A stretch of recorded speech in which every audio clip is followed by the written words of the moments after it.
કેશોદ તાલુકાના અજાબ ગામે સોમનાથથી ગાંધીનગર સુધી યોજાઈ રહેલ કિસાન બચાવો યાત્રાનું ભવ્ય સ્વાગત કરવામાં આવ્યું। ઢોલ ત્રાસા અને ડીજેના નાદ વચ્ચે ગ્રામજનો અને કાર્યકરોએ ઉત્સાહભેર આવકાર આપ્યો હતો।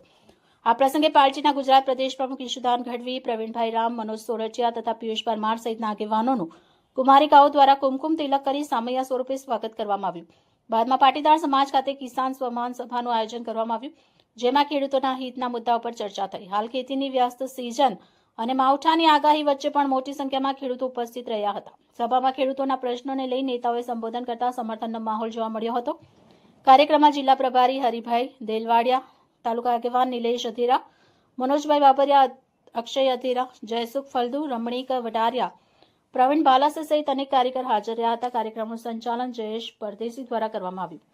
રિપોર્ટર હર્ષ બડા, A2Z ન્યૂઝ, કેશોદ। નમસ્કાર મિત્રો, જય જવાન જય કિસાન।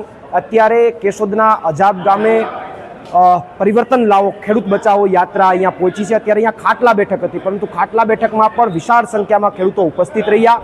ખેડૂતોના મુદ્દે ચર્ચા થઈ।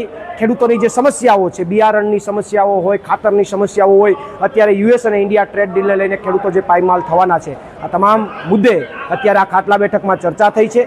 આ ખાટલા બેઠકમાં અને યાત્રામાં મારી સાથે માનનીય ઈશુદાનભાઈ ગઢવી, માનનીય ભાઈ પિયુષભાઈ પરમાર તમામ ઉપસ્થિત રહ્યા। ગઈકાલે સોમનાથથી શરૂ થયેલી યાત્રા જે છે આજે અહીંયા અજાબ ખાતે પહોંચી છે।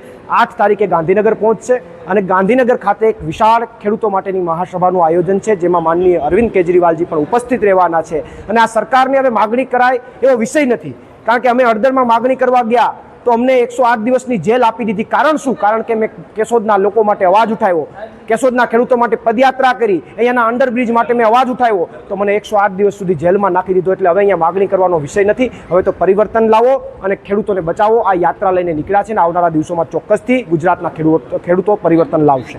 પ્રવીણ રામ, પ્રદેશ ફ્રન્ટલ અધ્યક્ષ, આમ આદમી પાર્ટી।